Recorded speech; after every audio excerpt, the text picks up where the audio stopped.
সিলেটের ঐতিহাসিক কিন ব্রিজে উন্মোচন করা হলো বাংলাদেশ আয়ারল্যান্ড টেস্ট সিরিজের ট্রফি। মঙ্গলবার শুরু হবে প্রথম টেস্ট। সিলেটের প্রস্তুতি সারছে দুই দলই। এই সিরিজটিও সরাসরি সম্প্রচার করবে নাগরিক টেলিভিশন। ক্রিকেট ট্যুরিজমের অংশ হিসেবে ট্রফি উন্মোচনের জন্য সাধারণত ভেন্যুর আশেপাশের বিখ্যাত কোনো জায়গা বেছে নেয় বিসিবি।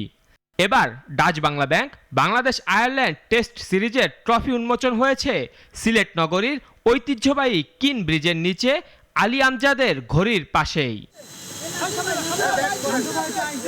বাংলাদেশ দলের অধিনায়ক নাজমুল হোসেন শান্ত আর আইরিশ অধিনায়ক অ্যান্ড্রু বালবির্নি দুপুরে ট্রফি উন্মোচনে অংশ নেন। পরে সুরমা নদীকে পেছনে রেখে হয় photo session.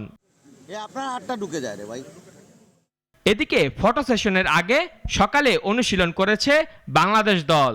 Batting, bowling, fielding 3 বিভাগেই নিজেদের ঝালিয়ে নিয়েছে টাইগাররা। বিশেষত ফিল্ডিং অনুশীলনে মনোযোগ দিতে দেখা গেছে মিরাজ শান্তদের। মাঠ ও মাঠের বাইরে বেশ কিছুদিন ধরেই অস্থিরতায় ভুগতে থাকা বাংলাদেশ দলের জন্য এই সিরিজটা বেশ গুরুত্বপূর্ণ।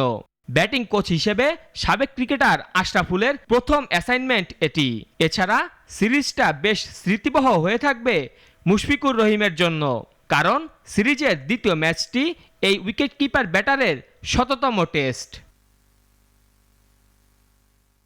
আর দ্বিতীয় টেস্ট অনুষ্ঠিত হবে ঢাকায়। তারপর 3 ম্যাচের টি-20 সিরিজ চট্টগ্রামে। বরাবরের মতোই বাংলাদেশ আয়ারল্যান্ড সিরিজের সব ম্যাচ সরাসরি সম্প্রচার করবে নাগরিক টেলিভিশন।